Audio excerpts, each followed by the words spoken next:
Bonjour à tous et à toutes et bienvenue à cette table ronde de la matinée sur innovation et réduction de l'empreinte du numérique. Je vais laisser la parole dans quelques instants à Viviane Valla. Juste pour vous rappeler qu'un replay de la conférence sera disponible à partir du 28 octobre et que la conférence est également visualisable en streaming live sur notre chaîne GreenTech Innovation. Viviane, je te laisse la parole.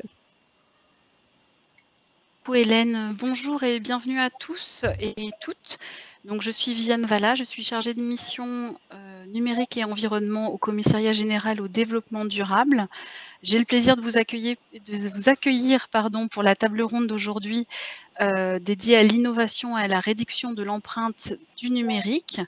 Vous le savez certainement, le numérique est partout. Il raccourcit les distances, il accélère le temps, il facilite les échanges, il nous permet d'accéder plus facilement à l'information. Il a changé profondément nos vies, il a changé radicalement nos métiers. C'est un levier incontournable de la transition écologique. On a déjà des exemples très nombreux de contributions de l'innovation numérique aux objectifs de la transition écologique, et ça dans tous les secteurs de l'économie. Mais le numérique, on pourrait le croire immatériel, il a aussi sa propre empreinte environnementale qui ne fait que s'alourdir. Aujourd'hui, on estime que 2% de nos émissions de gaz à effet de serre sont dues au numérique. On estime que ce chiffre pourrait monter à 7% en 2040. Donc, il devient plus que crucial d'inscrire toute la société dans une utilisation plus vertueuse, plus responsable des outils et des services numériques. La table ronde d'aujourd'hui, elle se propose de croiser ces thématiques de l'innovation, du numérique, de l'environnement et de répondre à plusieurs questions. L'innovation peut-elle véritablement être un moyen de maîtriser, de réduire l'empreinte du numérique ? De quelle innovation parle-t-on? Quels sont les secteurs qui sont principalement concernés? Et au final, comment peut-on conjuguer ce souci d'innovation avec d'autres thématiques comme par exemple la sobriété, la frugalité? Pour répondre à toutes ces questions, j'ai le plaisir d'être accompagnée par 4 participants que je vais vous présenter maintenant. Je vous présente tout d'abord Fabrice Cocchio. Il est président d'Interaction France, groupe Digital Realty. Nous avons aussi autour de la table Tristan Labaume, qui est président de l'Alliance Green IT, qui regroupe plus de 80 membres en France et dans le monde pour une informatique éco-responsable. Il est aussi dirigeant de One Team, spécialisé dans l'infogérance pour les PME. Open Team, pardon, excusez-moi. Open Team, il me manquait une lettre. Françoise Aminotto, fondateur et dirigeant de l'agence web Marmelab, créateur de l'outil Greenframe, et Thomas Orazio, qui est chargé de mission à la Direction générale des entreprises et qui est en charge en particulier de la feuille de route gouvernementale numérique et environnement et des actions qui y sont associées. Je vais commencer avec vous, Thomas, si vous le voulez bien. En début d'année 2021, le gouvernement s'est donc doté d'une feuille de route numérique et environnement. Est-ce que vous pouvez nous indiquer, s'il vous plaît, comment cette thématique de l'innovation au service de la réduction de l'empreinte du numérique y est traitée? Oui, tout à fait. Bonjour à tous.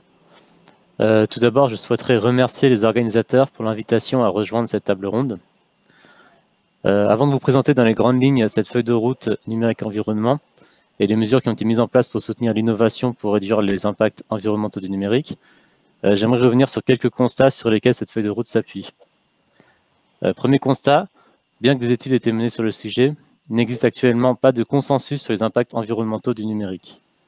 Les principales causes sont l'absence de méthodologie communément partagée et un manque de partage de données sur le sujet.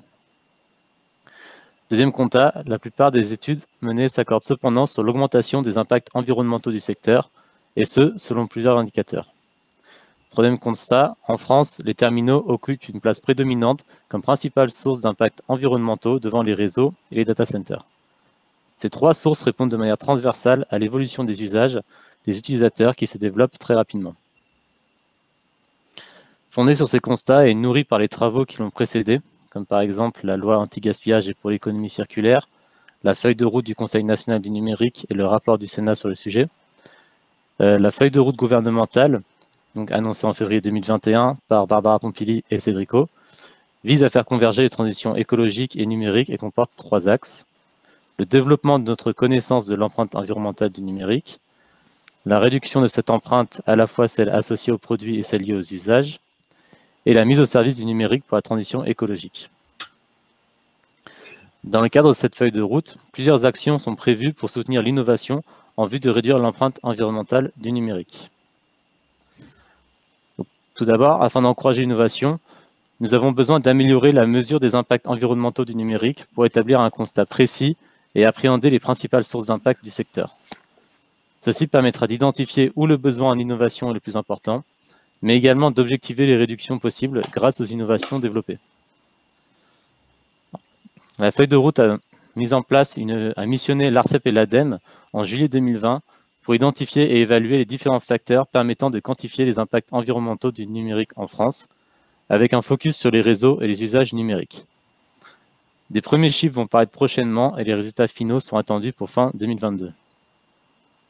Mais l'ADEME travaille également sur le développement de méthodologies de quantification de l'empreinte environnementale de services numériques.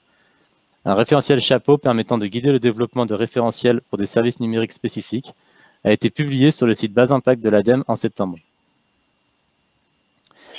Un autre point important et un préalable qui permet d'encourager l'innovation est la sensibilisation des citoyens aux impacts environnementaux du numérique.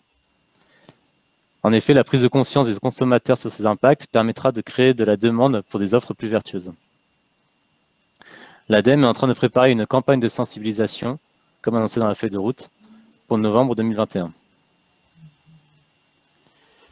Un autre sujet qui nous semble important et qui est soutenu dans la feuille de route en faveur de l'innovation est l'éco-conception, c'est-à-dire l'intégration des aspects environnementaux dans la conception et le développement de produits ou services, et ce, sur tout son cycle de vie.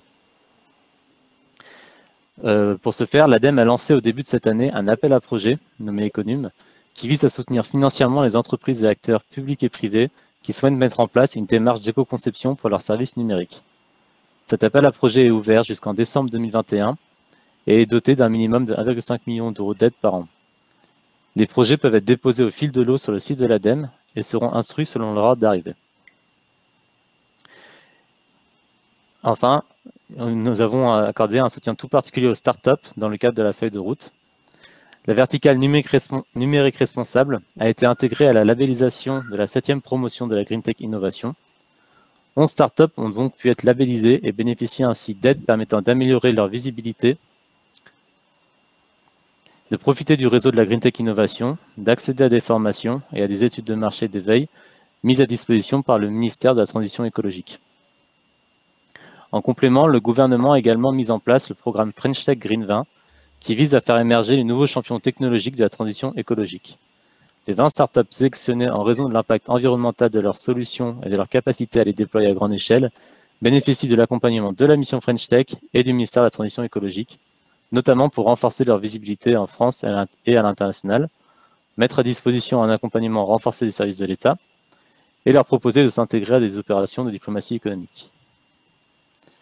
Pour finir, le ministère de la Transition écologique va prochainement lancer un appel à manifestation d'intérêt visant à identifier des projets innovants dont l'objectif est de contribuer à réduire l'empreinte environnementale du numérique.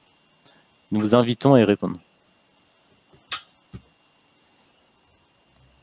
Thomas, merci beaucoup. On voit bien que dans cette feuille de route numérique et environnement, on a différents leviers qui sont activés pour réduire l'empreinte environnementale du numérique et notamment au travers de l'innovation.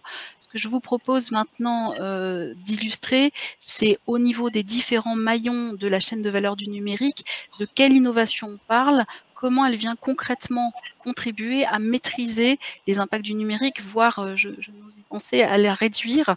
Donc, ce que je vous propose, c'est de commencer par Monsieur Cocchio sur le sujet des infrastructures. Je vous donne la parole pour que vous puissiez nous expliquer ce que vous avez pu constater dans le domaine qui est le vôtre. Alors, peut-être juste un petit point d'introduction pour dire qui nous sommes. Donc, Interaction, nous sommes le premier acteur de data center mutualisé en France, sur les 2 hubs que sont Paris et Marseille. On gère un peu plus de 60 000 m² de salles informatiques dans lesquelles nos clients, que ce soit les grands acteurs de réseau télécom, les acteurs de cloud, les acteurs d'infogérance, les entreprises au sens large, les PME, les startups, viennent poser leur infrastructure, donc leurs machines informatiques et télécom. On est aussi le numéro 1 européen avec un peu plus de 110 data centers, puis le numéro 1 mondial, comme ça c'est plus simple. 295 data centers dans le monde et 32 en construction aujourd'hui. Les data centers sont des éléments essentiels de l'infrastructure dans les hubs, donc dans les 50 grandes villes mondiales, et nous en avons 2. C'est une chance pour la France, puisque c'est le seul cas européen avec 2 hubs d'envergure mondiale et de surcroît dans le top 10 mondial, que sont donc Paris et Marseille. Et pourquoi ce sont des infrastructures essentielles? Parce que c'est la première couche d'infrastructures avec les câbles terrestres et les câbles sous-marins qui transportent l'essentiel des données pour pouvoir construire la transition écologique, mais surtout pour construire la transition digitale des entreprises, des services publics et de tout un chacun. Alors, pour revenir à votre question, je pense qu'effectivement, il y a beaucoup d'enjeux de réduction sur tous les niveaux de la chaîne, et je pense que mes confrères Tristan et François expliqueront sur leur partie. Nous, sur les infrastructures, ce que nous constatons, et c'est sûrement pas pour rien qu'au-delà de l'annonce, il y a eu une célébration officielle en juin dernier dans nos data centers de Marseille par les ministres Barbara Pompili et Cédric O, justement de la mise en place de cette feuille de route environnement et numérique. Des endroits où finalement on peut aussi faire les 3 éléments que vous avez cités, c'est-à-dire la mesure, la réduction de l'empreinte et surtout favoriser la réduction de l'empreinte grâce au numérique.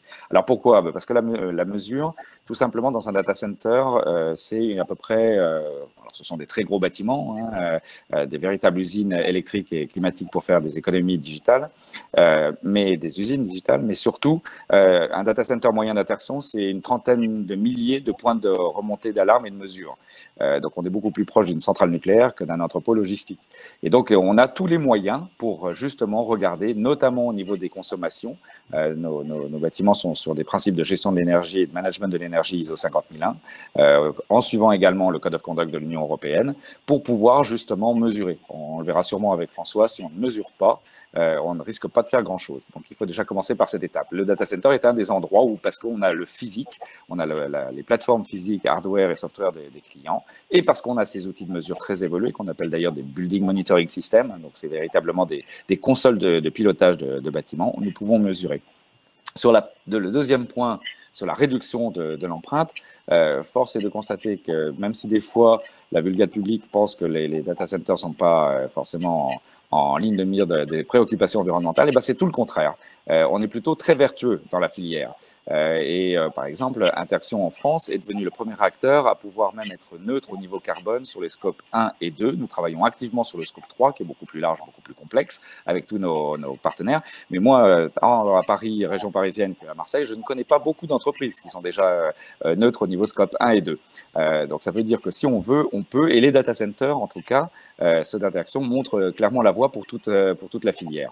Le troisième élément, alors j'aurais pu quand même pour dire quelque chose, c'est-à-dire qu'au-delà de la neutralité du scope 1 et 2, tout l'enjeu et le premier pilier de la préoccupation, c'est fondamentalement l'efficience énergétique. C'est-à-dire comment faire en sorte que le kilowattheure, le meilleur kilowattheure, ça soit celui qui n'est pas consommé. Et pour ça, il n'y a pas de baguette magique. C'est un travail engagé depuis des années au terme de la conception, de la construction et surtout des opérations quotidiennes 24 heures sur 24 de nos data centers pour faire qu'effectivement on arrive à des niveaux d'efficience bien au-delà d'ailleurs de la cible fixée par le Code de bonne conduite de l'Union européenne pour les data centers. Donc on peut avoir des très gros data centers et d'ailleurs plus ils sont gros, plus ils condensent, plus ils sont denses et généralement plus ils sont efficients. On retrouve ça également dans les mêmes logiques sur les concentrations hardware ou software. Troisième élément, notre métier chez Interaction à travers les data centers français ou européens ou mondiaux n'est pas simplement de faire un bâtiment et de faire du facility management. C'est au contraire de créer ce qu'on appelle des hubs. Et des hubs, c'est quand nous avons des multitudes de clients, des acteurs de cloud, des acteurs de réseau, comme je le disais, des acteurs des ESN, des entreprises de services numériques, qui justement vont échanger entre eux au sein du data center ou du campus de data center pour mettre à disposition du public, des administrations, des services publics ou des entreprises, toutes les solutions qui permettent, entre autres, de pouvoir justement travailler sur la réduction bien plus globale. C'est tout l'impact du numérique. J'en parlais ce matin avec des gens de chez Oracle qui lancent bientôt la région France pour le cloud d'Oracle. Ils me disaient, finalement, le numérique, c'est aussi être capable de gérer simplement de l'éclairage urbain. Si on sait le faire intelligemment, eh bien, on réduit justement de l'empreinte. Alors, c'est pas toujours visible du grand public, c'est pas toujours visible de l'homme de la rue, et pourtant, la filière numérique est extrêmement engagée justement dans cette recherche d'efficience énergétique et de neutralité. Merci beaucoup, Monsieur Coquio, pour tous ces éléments. On voit bien la contribution de ce secteur d'activité et les parallèles qu'on peut dresser avec la feuille de route numérique et environnement. Je vais me tourner maintenant vers Monsieur Labaume pour vous poser la question. Est-ce qu'aujourd'hui, l'innovation et la réduction de l'empreinte au niveau du matériel, est-ce que c'est encore un sujet pour vous aujourd'hui ou finalement plus du tout ? Alors, ce qui est très important selon du matériel, d'abord quand tu parles du matériel, on parle là des matériels informatiques, donc essentiellement les serveurs, les routeurs, les équipements qui sont dans les data centers, notamment ceux d'Interxion, mais qui sont effectivement le contenu des data centers et sur lequel effectivement qui sont les producteurs des impacts énergétiques. Ce qu'il faut voir dans le matériel, c'est que souvent on a tendance à se focaliser justement sur cette phase d'utilisation qui est la phase où ça consomme de l'énergie parce que c'est là où on le voit, c'est là où on le touche, etc. Mais il ne faut pas oublier que dans le matériel informatique, le plus gros impact de très loin, c'est la phase de fabrication. 80% des impacts sont issus de la phase de fabrication. Et en fait, quand on dit ça, on a tout dit. C'est-à-dire qu'en fait, j'allais presque dire que le reste est anecdotique, mais de ce simple postulat, tout le reste découle. Ça veut dire quoi? Ça veut dire que comme les impacts sont sur la phase de fabrication, il faut réduire la fabrication, tout ce que ça induit comme extraction de terra, etc. Et donc, de facto, il faut augmenter la durée de vie des équipements existants. Donc le vrai enjeu, il est essentiellement sur le moins de fabrication, donc augmenter la durée de vie. Pourquoi? Parce que finalement, la phase d'utilisation, ce dont on se préoccupe sur la phase d'utilisation, et ça évolue dans des conditions gigantesques. Je ne sais pas s'il y a une autre industrie dans le monde qui évolue depuis 40 ans à cette vitesse-là. Il y a une loi qui s'appelle la loi de Moore qui dit que la puissance des CPU augmente double tous les 18 mois et elle se vérifie depuis déjà 30 ans. Enfin, c'est juste quelque chose d'hallucinant, ce qui montre bien ce développement technologique. Donc aujourd'hui, sur la phase d'utilisation, les performances augmentent considérablement. Donc, de fait, on pourrait se dire que on va pouvoir mettre plus de choses sur moins d'équipements. Et accessoirement, on améliore la performance par watt, donc qui est finalement la performance du système par rapport à sa consommation. Mais il faut être clair. Derrière, il y a aussi le logiciel, et on en parlera après, mais le gros logiciel, il est directement lié à ça. Et quand on a à la fois les constructeurs et les éditeurs qui se disent finalement, on a plus de ressources parce qu'on a un truc plus performant, donc on met un plus gros machin en termes de logiciel, il y a un moment où on a une absurdité. Quand on voit que Word, Excel consomme 80 fois plus de ressources d'il y a 10 ans. Je défie quiconque d'entre vous de m'expliquer en quoi il fait 80 fois plus de choses avec Word ou Excel aujourd'hui qu'il y a 10 ans. On parle de l'impact environnemental sur le matériel et induit par le logiciel. Moi, un des trucs qui, à titre personnel, me fâche particulièrement sur cet enjeu-là, c'est quand on parle, par exemple, et c'est un exemple parmi des milliers, c'est Windows 11. Windows 11, on nous présente ça comme une évolution technologique. Il y a certainement des choses... Il y a des choses qui sont très bien dedans, mais il y a accessoirement dans les petites lignes des prérequis matériels qui sont aujourd'hui pas compatibles avec la majorité des postes de travail existants et qui vont juste obliger à changer un petit milliard d'ordinateurs sur la planète.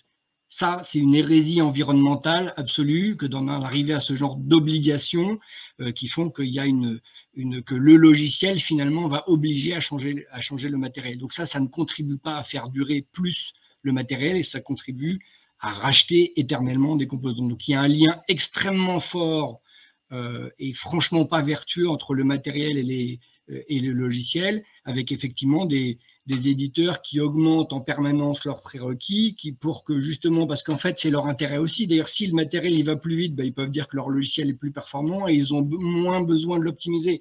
Et donc ils ont moins besoin de se préoccuper de problématiques d'éco-conception logicielle qui devraient être un de leurs sujets, parce que finalement, Si on regarde il y a 10 ans et qu'on se dit qu'on arrivait à faire fonctionner des choses sur des ordinateurs qui étaient 100 fois moins, je dis il y a 10 ans, mais même il y a 5 ans, qui étaient même 100 fois moins puissants, voilà, si on regarde le gain fonctionnel, il n'est pas là. Et puis accessoirement, je voudrais aussi signaler que, parce qu'on a aussi beaucoup tendance à parler du cloud, etc., et à visualiser ça comme quelque chose dans les nuages, le cloud, ce sont des infrastructures physiques derrière, qui sont accessoirement en partie dans les data centers d'interaction, mais à beaucoup d'autres endroits. Donc ce n'est pas parce qu'on souscrit à des services cloud que tout ça est virtualisé et que ça n'a pas d'impact. Et accessoirement, comme encore plus sur ces services-là, ils vont proposer des technologies innovantes en termes de matériel, etc., et nouvelles. Donc, vous doutez bien que c'est des dizaines de milliers, des centaines de milliers d'ordinateurs qui sont achetés pour fournir ces services-là. Donc, ne pas croire que il n'y a pas de matériel dans le cloud, il n'y a pas de, voilà, il n'y a pas de magie, il n'y a pas d'ordinateur dans les nuages. Il y a bien des choses qui sont en dur dans les data centers sous terre, et avec un vrai lien entre le matériel et le logiciel qui induisent l'un et l'autre des obligations de remplacement et qui ne sont pas forcément vertueuses. Donc, s'il y a un truc à retenir, c'est l'augmentation de la durée de vie du matériel. Voilà. Merci, Monsieur Labaume. Du coup, je vais me tourner vers Françoise Aninotto pour la partie logicielle. Votre perception là-dessus, quelle est-elle? Alors, les infrastructures de Fabrice, les terminaux et leur renouvellement dont a parlé Tristan, ils servent à une chose, c'est à faire tourner des logiciels. S'il n'y avait pas les logiciels, on n'aurait pas besoin de tous ces terminaux. Et les logiciels, qui en est responsable, qui les fait, ben, c'est les techniciens, les développeurs. C'est eux qui quelque part, rajoutent ces fonctionnalités qui sont très gourmandes, qui nécessitent des nouveaux terminaux, qui nécessitent des data centers de plus en plus puissants. Problème, ces développeurs n'ont aucune idée de l'impact qu'ils ont et de comment ils peuvent le réduire.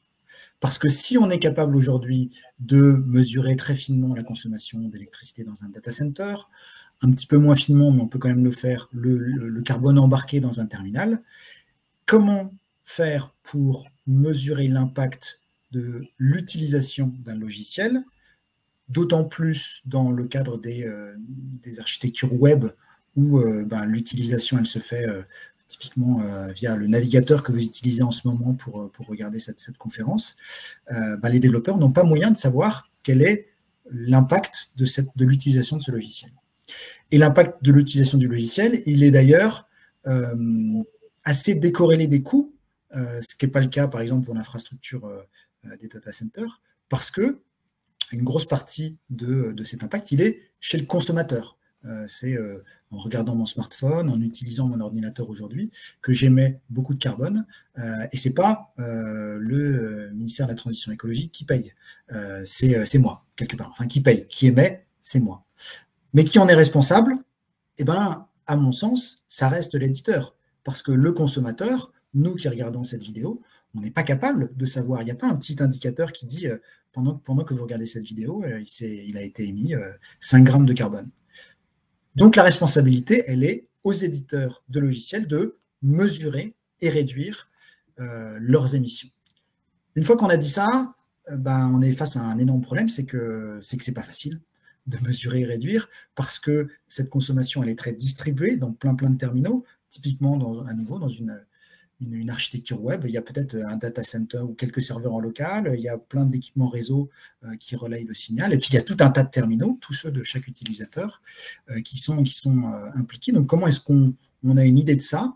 Comment est-ce qu'on le traduit dans une métrique que des développeurs pourraient utiliser?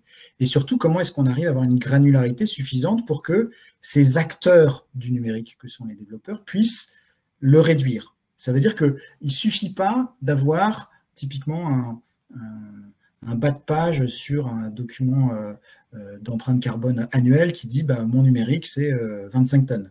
Parce que si, après, votre société prend 10 initiatives pour réduire ce chiffre et que l'année d'après, vous êtes arrivé à 22 tonnes, laquelle des initiatives a eu un effet, laquelle n'en a pas, c'est impossible de le savoir. Et donc, pour le numérique, pour les acteurs du logiciel, on a besoin d'une granularité beaucoup plus fine. Et il y a déjà des démarches qu'ont ces équipes techniques pour améliorer la performance, la sécurité, la maintenabilité de leur logiciel. C'est dans ces outils qu'il faut aller s'intégrer pour le faire.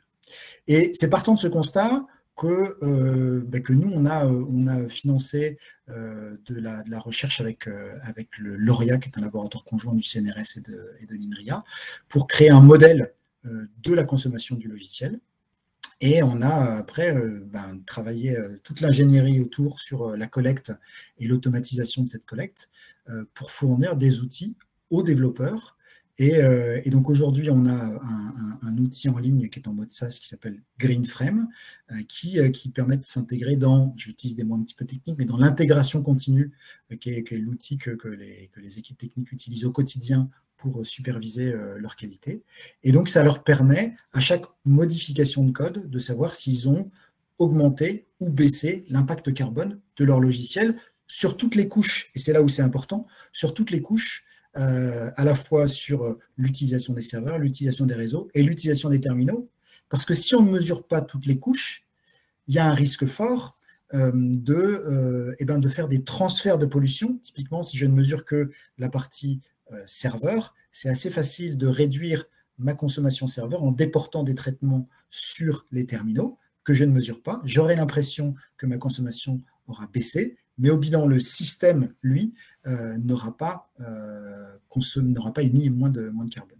Et donc, il y a vraiment cette approche intégrée à avoir. Je répète les points clés, à mesurer l'intégralité du système, avoir une granularité fine pour que, quelque part, la boucle de feedback soit très courte et que les acteurs du numérique sachent ce qu'ils doivent faire et ce qu'ils ne doivent pas faire. Et puis, à mon sens, c'est vraiment ces acteurs-là, les techniciens, les développeurs, qui sont clés dans la réduction de l'impact du logiciel. On en est aujourd'hui aux prémices. On a, avec GreenFrame, un outil qui nous permet, de façon scientifique et de façon vérifiée, d'avoir ces indicateurs. L'étape d'après, c'est d'être capable d'en tirer des guides de bonnes pratiques validés par l'expérience, de façon à ce que l'ensemble de la communauté des développeurs apprennent à mieux développer, à développer plus sobre.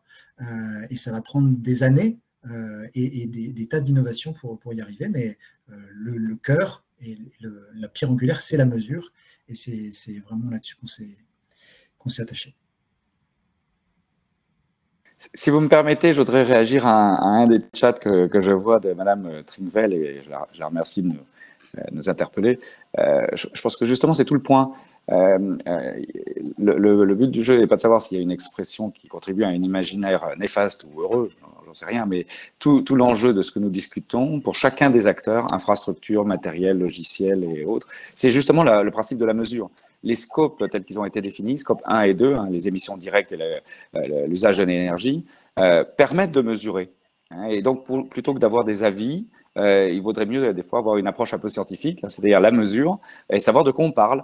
Alors, juste pour illustrer, parce que je ne l'ai pas mentionné, mais quand chez Interxion, avant de faire de la compensation carbone, on calcule et on essaye de travailler sur l'efficience énergétique, l'intégralité de nos data centers en France, c'est-à-dire à peu près le quart des surfaces construites en France de data centers, c'est 2435 tonnes d'impact carbone. 2435 tonnes, c'est ce que produisent 210 Français. C'est rien du tout. Il faut comprendre savoir de quoi on parle, et savoir de quoi on parle, souvent, c'est mesurer. C'est pour ça que je pense que les enjeux de mesure qu'on vient tous d'évoquer, alors c'est peut-être plus facile de mesurer dans un data center que de mesurer un impact réseau, de mesurer un impact hardware, la mesure du logiciel, mais il faut qu'on fasse tous attention à ne pas se jeter les pierres les uns les autres, parce qu'au contraire, je pense que la filière, dans son ensemble, même si c'est peut-être un peu plus aisé pour les data centers que pour d'autres, fait d'énormes efforts pour aller justement dans cette préoccupation globale environnementale. Donc, je pense qu'il ne faut pas qu'on oublie une chose très simple. On ne peut pas, sans data center, sans hardware, sans logiciel, sans réseau, on ne peut pas faire cette conférence que nous faisons aujourd'hui, qui nous a peut-être tous empêchés d'aller prendre nos voitures, de se retrouver dans les embouteillages à Paris et de produire du carbone. Merci Fabrice pour la réaction à une question sur le chat. On prendra de façon un peu plus longue les questions qui sont posées dans l'onglet questions en fin de conférence, mais merci d'avoir rebondi sur cette remarque et question. Merci à tous pour les illustrations que vous avez pu donner chacun dans votre domaine. Ce qui m'intéresse particulièrement maintenant, c'est d'identifier les freins, d'identifier les leviers, de rentrer un peu plus précisément sur les actions qui pourraient être conduites pour réduire l'empreinte environnementale du numérique en s'appuyant notamment sur l'innovation. Moi, ce que j'entends de vos différentes interventions, c'est la complexité de ce sujet. Enfin, on la découvre pas, hein. C'est l'imbrication des différentes couches, c'est les effets rebonds. On parlait de développement logiciel qui entraîne de devoir changer de matériel, etc. Au final, comment est-ce qu'on peut s'en sortir de tout ça? Comment est-ce qu'on peut arriver à décrypter, dissocier, désimbriquer tout ça? Qui veut se lancer sur cette question? Tristan, allez-y. Je peux illustrer un petit peu, en fait, parce que là, on a parlé effectivement des infrastructures, des data centers, etc., mais on oublie quelque part un des maillons, c'est, enfin, pas totalement, parce que François en a parlé, mais c'est l'utilisateur. On est tous, et donc on peut chercher à se jeter la pierre en disant c'est pas moi, c'est le matériel, ou c'est le logiciel, ou c'est le data center. On peut se raconter ces histoires-là et dire qu'on n'a rien à faire, mais nous, utilisateurs, nous sommes responsables. Nous sommes responsables quand nous contribuons au sein de nos entreprises à avoir, et on l'a vu nous dans le dernier baromètre de l'Alliance Green IT, hein, on lance depuis 6 ans maintenant un baromètre tous les 2 ans, on a plus de 600 entreprises qui répondent, donc on a le baromètre Green IT le plus représentatif sur ça. On voit qu'on a toujours une durée de vie moyenne des équipements informatiques de type portable qui est de l'ordre de 3 ans et demi. On contribue tous si on est allé voir son patron en disant hey, « Patron, je voudrais un nouveau portable parce que plus rapide, etc. » Donc là, on est co-responsable. On contribue si on a une exigence de voir en 3D des vidéos de chatons quand on est dans le train, dans le TGV. Est-ce qu'on a vraiment besoin de ça? Je ne suis pas en train de dire c'est pas un jugement de valeur, c'est juste pour illustrer qu'on a des usages qui sont profondément développés et qui continuent à le faire de manière intensive. On contribue aussi parce qu'on ne s'est pas rendu compte peut-être, mais on a une exigence d'immédiateté aujourd'hui qui est devenue incroyable. C'est-à-dire qu'il n'est pas acceptable si on envoie un mail qui ne soit pas arrivé dans la minute. Ce n'est pas acceptable aujourd'hui. Je ne parle même pas de ne pas arriver tout court, hein, et je ne suis pas en train de dire qu'il faut envoyer par papier, mais c'est juste qu'il faut se rendre compte que cette exigence-là, qui est légitime dans nos métiers aujourd'hui, cette exigence-là, elle induit derrière des infrastructures doublées, redondantes, etc., qui sont largement dimensionné. Donc, n'oublions pas l'impact effectivement de nos choix personnels et je pense que dans nos choix, dans nos exigences, on peut effectivement contribuer largement à ce que ces impacts soient mesurés et soient après sur des data centers efficients avec du logiciel optimisé, etc. Et puis, dans le pas se tromper de cible, il y a aussi un sujet parce que, et je sais que ça plaira à Fabrice en l'occurrence, mais on a tendance à montrer du doigt les data centers, mais forcément, c'est facile parce que c'est l'endroit où on entasse le plus d'ordinateurs. Donc, on dit, regardez là-bas, c'est pas bien, il y a plein d'ordinateurs et ça consomme beaucoup rapporté au mètre carré. Comme François l'a rappelé aussi, on peut déporter les consommations sur les terminaux, mais ça se voit pas et puis on le regarde pas parce que c'est chez soi. Mais pointer le doigt sur les data centers, alors même que de toute façon, par nature, c'est leur intérêt qu'il y ait des économies d'énergie derrière, et donc c'est pour ça qu'ils font des efforts très importants depuis 10 ans et qui se concrétisent de manière objective. Mais ils sont déjà effectivement dans cette optimisation par nature. Donc, quand je vois dans la feuille de route des objectifs qui consistent à dire on va imposer aux data centers de réduire de 40% leur consommation à horizon ce qu'on veut, tout en se disant en même temps on double notre volume de données tous les ans, etc., avec tous ces objectifs de croissance, c'est absurde. C'est un peu comme si vous disiez on va demander à Vinci de diviser par 2 le nombre de voitures qui circulent sur ces autoroutes. Qu'est-ce que vous pensez qui va se passer si on dit à Vinci de diviser par 2 le nombre de voitures? Et ben, ça va être soit plus cher, soit les gens vont prendre des départementales, mais le sujet, il n'est pas là. Donc, demander aux data centers de consommer moins, in fine, c'est mettre moins d'équipements. Donc, le sujet, il est plus là. Il a peut-être été il y a 10 ans, mais il n'est plus là. Il est vraiment dans les usages, dans le matériel et dans le logiciel. Mais il ne faut pas se fixer des objectifs irréalistes parce que c'est l'intérêt de personne. Ça fait peut-être joli et des beaux rapports, mais ça ne fera pas des objectifs qui vont aboutir à des choses concrètes. Merci Tristan. Est-ce qu'il y a un complément d'un autre participant sur ces réflexions-là, peut-être sur les besoins de vulgarisation, d'une meilleure compréhension de ce que sont les systèmes d'information et des différents maillons? Moi, je veux bien réagir sur le sujet. Il y a effectivement, le sujet est très complexe. et les vulgarisations empruntent parfois des raccourcis qui mènent à des contresens, confèrent le poids d'un email qui faudrait 3 grammes, etc. Je n'ai pas de bonne solution à ça que d'adopter des normes communes, d'obliger à des étiquetages comme on le fait sur l'impact carbone des automobiles ou le Nutri-Score des aliments. Et on a besoin de se retrouver tous autour d'un référentiel qui, s'il est imparfait, il aura au moins le mérite d'exister. Et pour revenir à la complexité du sujet et au contresens qu'on fait pour rejoindre Tristan, on pointe du doigt les data centers, mais dans nos mesures sur l'intégralité d'un système informatique, l'impact carbone de l'usage de la partie serveur représente moins de 5% du total. Le reste étant dans l'usage des terminaux et dans l'usage des réseaux. Donc on peut optimiser, réduire de 40% ces 5% là, c'est pas ça qui va réduire le gros de l'usage des terminaux. Et puis sur la démarche pour y arriver, donc il y a forcément, je le disais, une impulsion à donner depuis les pouvoirs publics sur l'étiquetage pour responsabiliser les utilisateurs. Il y a évidemment une obligation à donner aux éditeurs pour qu'eux-mêmes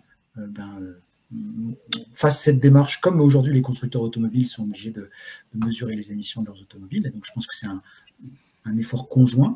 Et une fois qu'on aura fait ça, est-ce que ça va changer? Eh bien, comme on le voit dans l'automobile, on a beau avoir un bel étiquetage sur l'empreinte carbone, c'est pas ça qui empêche la vente de SUV.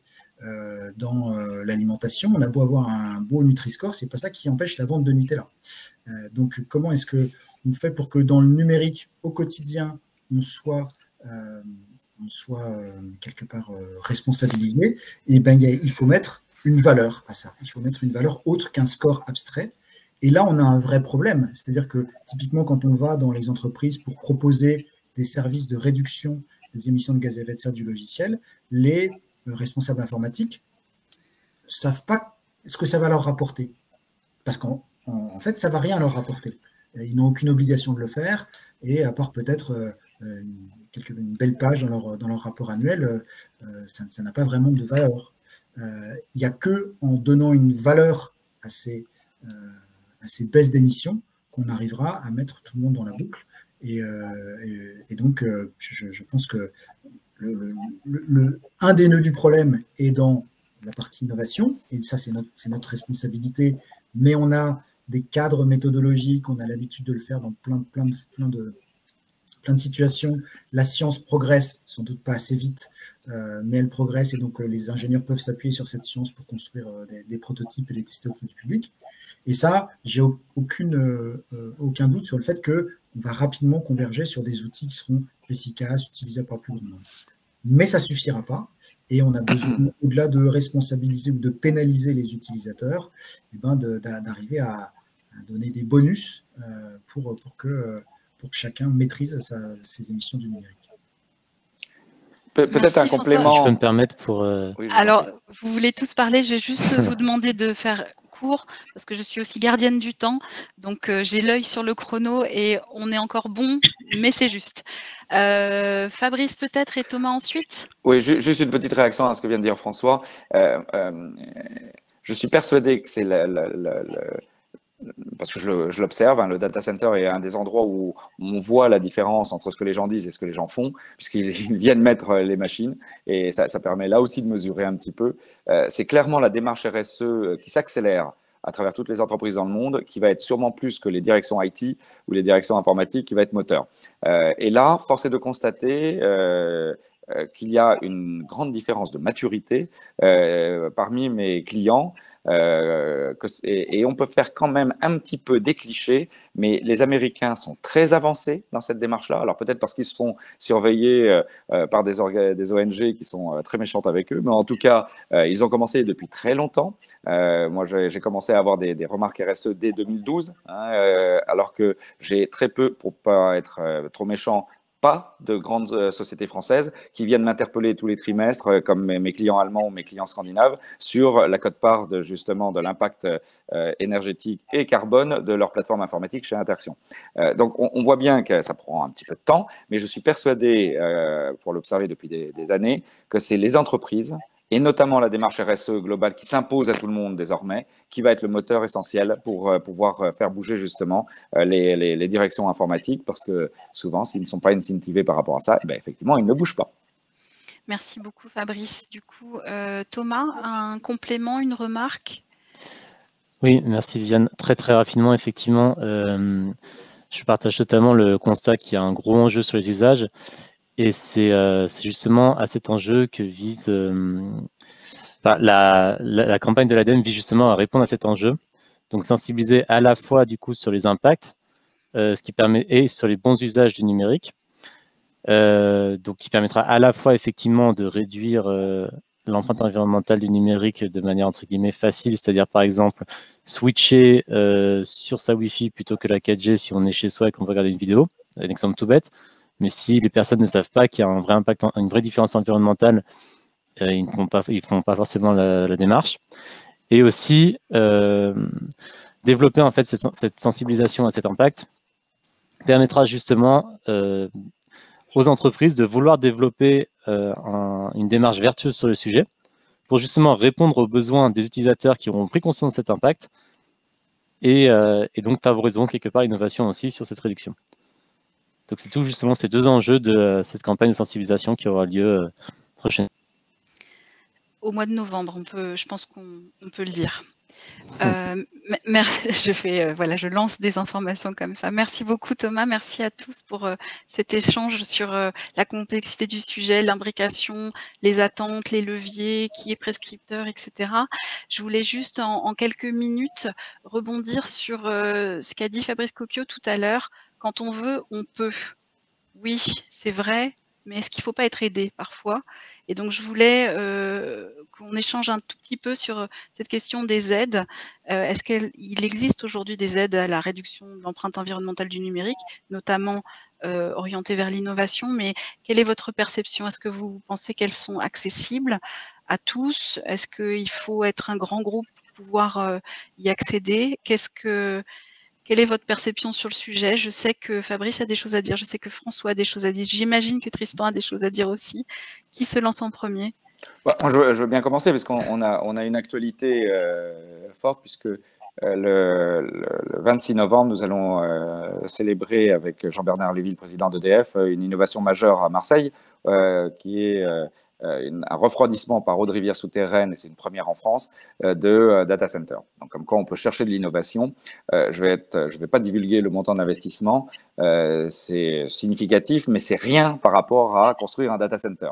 Et pourtant, nous avons travaillé justement et été aidés avec l'ADEME pour un financement tant au niveau ADEME régional qu'au niveau national, ainsi que d'ailleurs la région PACA dans son fonds environnemental, pour pouvoir justement accélérer la mise en place de cette solution très innovante qui nous a permis d'avoir les bâtiments les plus efficients dès le mois d'août, en plein soleil de Marseille, de tout notre parc de data centers en Europe. Donc oui, il y a des aides qu'on peut mobiliser. Alors c'est sûr que peut-être des fois les grands groupes sont un peu plus armés pour aller travailler avec des institutions comme l'ADEME. Il y a toujours une petite complexité en France des fois aussi de multi-guichets. Donc je pense que ça serait bien que l'ADEME devienne un guichet unique pour pouvoir centraliser justement un petit peu toutes ces aides, et Dieu sait qu'il y en a. Le gouvernement et l'État font beaucoup d'efforts justement pour aider à cette transition. C'est toujours la même histoire, c'est souvent une question de pédagogie, d'information, de disponibilité et surtout de guichet unique. Quand vous êtes un acteur impliqué sur le territoire français, vous pouvez vous en sortir. Si vous êtes un acteur et un investisseur, je ne sais pas, singapourien ou américain, retrouver ces petits, c'est pas toujours facile. François, peut-être un complément? Pour donner un autre éclairage et peut-être par un autre côté de l'économie, moi je dirais j'ai une PME, une quinzaine de personnes. Pour nous, il faut choisir ses combats. Et si on avait dû passer du temps à faire des dossiers de subvention, eh ben, greenframe.io, l'outil qu'on a développé en 1 an et demi, serait pas sorti à l'heure qu'il est, parce qu'on aurait dû à chaque étape, pendant la preuve de concept, pendant la preuve de marché, demander des aides, attendre des réponses, etc.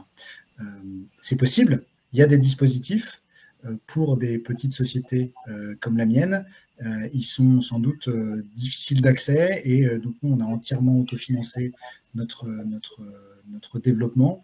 J'ai de gros espoirs sur des aides à l'accélération sur cet outil par le financement public. Mais pour cette phase initiale qui est forcément, on va dire, erratique, elle ne rentre pas bien dans les cases. Ce qu'on décrit de ce à quoi on veut arriver est forcément très différent de ce à quoi on va arriver à force d'itération, d'apprentissage, etc.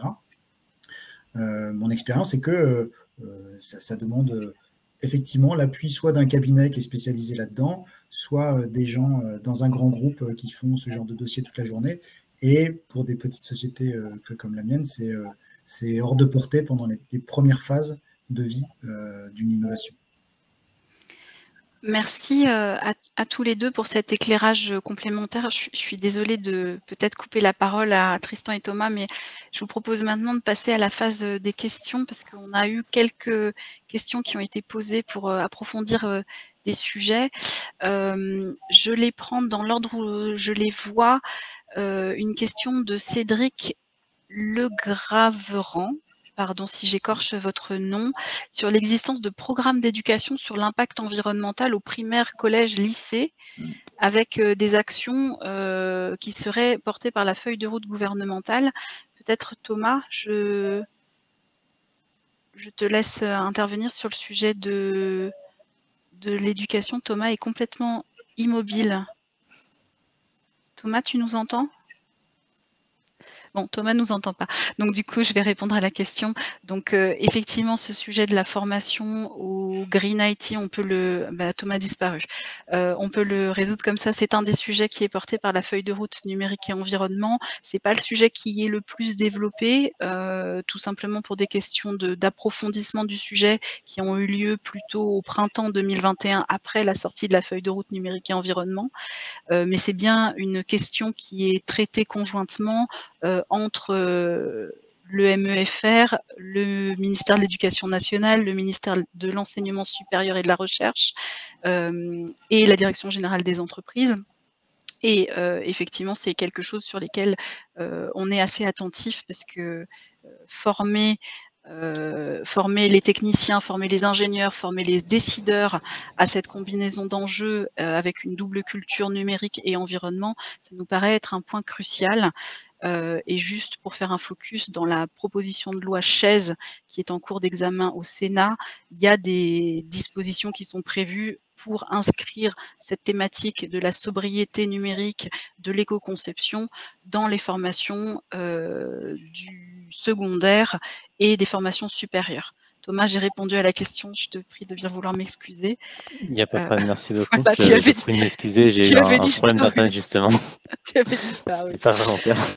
Une question de Caroline Vincent pour Tristan Labaume. L'action doit venir de l'individu car les entreprises seront les premières à se positionner pour répondre à des besoins.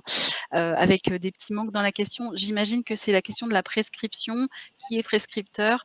On a un peu répondu à cette question, mais si vous avez un complément… Alors, oui, je peux compléter, et pour le coup, avec plutôt, à mon sens, une bonne nouvelle, alors que dans ce monde de difficultés, moi, je vois une bonne nouvelle, c'est qu'effectivement, là où ça vient des individus, ça vient des individus, tout un chacun, mais aussi en tant que salariés. Pourquoi ? Parce qu'on voit bien que dans les entreprises aujourd'hui, et notamment la jeune génération, on ne peut pas leur raconter d'histoire. C'est-à-dire qu'ils arrivent, ils ont des vraies volontés en termes de développement durable, des vraies motivations, ils sont prêts à faire un certain nombre de sacrifices. Alors, pas sur leurs usages, hein, c'est encore des très très très gros consommateurs, mais malgré tout, ils ne se contentent pas de voir les trucs qu'on affichait au-dessus des imprimantes il y a 10 ans pour dire allez, arrêtez d'imprimer, c'est bon pour la planète. Ils ne se contentent plus de ça. Et les entreprises qui font trop de greenwashing, et nous, c'est un de nos sujets de bataille à l'Agite, c'est justement ceux qui dépensent le greenwashing, c'est le fait de dépenser plus d'argent en communication qu'en action concrète. Ça se faisait beaucoup, ça se fait encore. Et aujourd'hui, c'est plus le sujet et les jeunes, ils tombent plus dans le panneau. Donc ça, c'est une très bonne nouvelle. Donc parce qu'ils arrivent dans les entreprises. Et puis même à l'époque où justement c'est difficile de recruter des gens, eh ben, ça devient un vecteur, c'est-à-dire qu'ils rentrent plus facilement dans des entreprises qui sont vraiment investies au-delà du rapport RSI, donc dans leurs valeurs propres, dans leur mode de fonctionnement, sont investis dans le développement durable. Donc ça, c'est un vrai axe de progrès. Alors après, est-ce qu'il est compatible avec les délais qu'on a? Je ne sais pas. C'est-à-dire qu'il faut que les jeunes qui arrivent à des fonctions de direction. Ça, c'est un autre sujet. Mais en tout cas, ils sont là, ils poussent fort et c'est une très bonne chose. Ok, merci beaucoup pour cette réponse. La question suivante. Greenframe a l'air top. Oui, on partage cet avis. Existe-t-il cependant d'autres initiatives de ce type à l'échelle mondiale? François. Alors, merci. On a mis beaucoup de cœur dans Greenframe, donc ça fait plaisir de voir qu'on arrive à toucher juste. Il y a une kyrielle d'initiatives dans plein de pays, plein de petits calculateurs qui mesurent une partie du système d'une certaine façon, etc., pour des bilans carbone, pour différents acteurs. Il n'en existe, à ma connaissance, aucune au niveau mondial, et j'en veux pour preuve que nous, on reçoit pas mal d'appels de gros cabinets de conseil qui, eux, sont au niveau mondial, qui cherchent à référencer notre solution parce qu'ils n'ont rien. Quand ils montent une pratique Green IT, quand ils montent une pratique réduction des émissions de gaz à effet de serre du numérique, ils cherchent des outils et aujourd'hui, ils n'en trouvent pas au point qu'ils appellent une PME française comme nous qui… Alors après, sur la question de l'international, il y a peut-être un biais, c'est que nous, on se lance directement à l'international. Si vous allez sur le site greenframe.io, il est en anglais, même s'il est développé par une société française, parce que cette question-là, elle est trop importante pour la développer qu'au maillon français. Donc notre ambition, elle est mondiale, même si on aura besoin de partenaires pour l'amener à ce niveau-là. Merci François. Je prends ensuite une question de Tancred Pédissier. Quelle perspective concrète d'économie circulaire, upcycling, recyclage, le numérique nous permet-il d'espérer? Pourrons-nous dans un avenir proche réutiliser en grande proportion les matériaux de terminaux obsolètes? Thomas, est-ce que tu te sens compétent sur cette question? Qui est une question essentielle vu l'impact qui se… Oui, tout à fait. C'est une question importante. Je pense que je peux effectivement préciser un peu les difficultés rencontrées pour justement recycler les matériaux des terminaux obsolètes. Donc il y a plusieurs complexités. La première, c'est que le prix du marché, c'est-à-dire qu'en fait, actuellement, la part de métaux rares qui sont dans les terminaux, notamment les téléphones portables, est très très très faible par téléphone portable. Et il existe une vraie complexité à aller chercher ces métaux pour les recycleurs, notamment du fait qu'il faut, pour pouvoir les réutiliser, il faut des métaux purs et que généralement les procédés d'extraction dépurifient ces métaux rares. Et donc en plus, chaque téléphone portable, chaque gamme de téléphones portables est construite de manière sensiblement différente. Et donc les recycleurs ont en fait besoin des plans de fabrication de toutes les gammes de téléphones portables pour savoir où aller chercher les métaux, comment les récupérer, et donc de réadapter plus ou moins leur process de manière un peu différente à chaque fois pour chaque gamme de métaux. Tout ceci pour dire que le prix, le coût d'extraction de ces métaux, du fait des complexités que je viens d'évoquer, est supérieur au prix de l'extraction des matières premières classiques. Et donc il y a une vraie équation économique qui est très compliquée à résoudre sur ce sujet. Il y a aussi donc les enjeux technologiques que je viens de mentionner, à savoir les procédés d'extraction que nous connaissons actuellement permettent effectivement d'extraire les métaux, les terres rares, mais en les dépurifiant et donc ne peuvent pas vraiment être réutilisés pour les terminaux suivants. Cependant, il y a quand même de l'espoir. Je sais que Apple a mis en place tout un procédé, Apple, du fait qu'il contrôle en fait sa chaîne de production et son produit de A à Z, a pu mettre en place un procédé d'économie circulaire qui justement permet de récupérer certains éléments de ces terminaux. Mais il y a un vrai enjeu effectivement là-dessus, mais je pense que la solution, enfin, une des premières solutions avant de parler de recyclage, c'est vraiment de parler d'allongement de la durée de vie. Une fois qu'on a fini avec son téléphone, son ordinateur, son écran ou autre, le reconditionner, parce qu'il peut toujours avoir une deuxième vie par ailleurs. La réparation aussi, avant d'aller sur les thématiques de recyclage qui sont beaucoup plus complexes à mettre en place pour les raisons que je viens d'évoquer. Je ne sais pas si quelqu'un parmi les panélistes voudrait compléter ce que je viens de dire. Je veux juste dire un truc parce que vous avez laissé penser peut-être, ou sauf mauvaise interprétation de ma part, que Apple était plutôt un modèle vertueux. Je ne suis pas complètement convaincu quand on voit qu'ils intègrent des technologies qui empêchent la réparabilité. Oui. Voilà, je ne le mettrai pas sur un piédestal. Non pas que tout le monde soit parfait, loin de là, mais je juste mettre un petit bémol. Et effectivement, le sujet sur ce genre d'équipement dont il est difficile de récupérer les métaux rares qui sont à l'intérieur, vous avez tout à fait raison. Pour rappel, nous, dans nos membres, on a Écologique qui est le prestataire officiel pour la récupération des D3E. Et ça, c'est un vrai sujet, c'est de s'assurer que ça passe par des filières officielles pour éviter que ça se retrouve au Ghana dans des décharges par toutes ces filières parallèles de pseudo-réemploi qui, en fait, vont faire ce type de transformation indue. Mais la bonne clé, c'est effectivement le réemploi par des filières contrôlées. Voilà. Et là, on n'a pas récupéré le matériel, les composants plutôt, les terres rares, puisqu'on réutilise le matériel. Peut-être, juste très rapidement pour rebondir, effectivement, je ne souhaitais pas mettre Apple sur un piédestal. Et Apple, effectivement, a cette démarche de contrôle de A à Z de son produit, qui veut dire qu'elle met en place des pratiques déloyales qui empêchent la réparation par des réparateurs tiers. Vous avez tout à fait raison, merci de le souligner. Mon propos était plus pour dire qu'effectivement, il semblerait que techniquement ça soit possible, vu que certaines entreprises le font. Mais effectivement, je ne souhaitais absolument pas mettre Apple sur un piédestal. Il y a des choses effectivement à améliorer aussi côté Apple.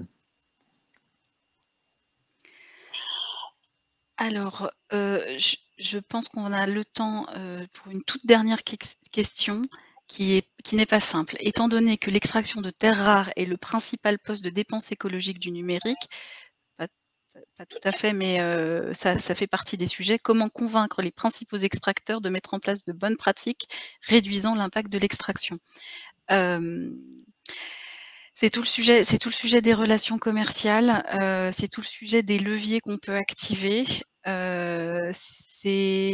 Alors, peut-être qu'on peut l'étendre au-delà de l'extraction des terres rares au sujet d'émissions de gaz à effet de serre. Peut-être Fabrice Cocchio, vous parliez du scope 3 tout à l'heure.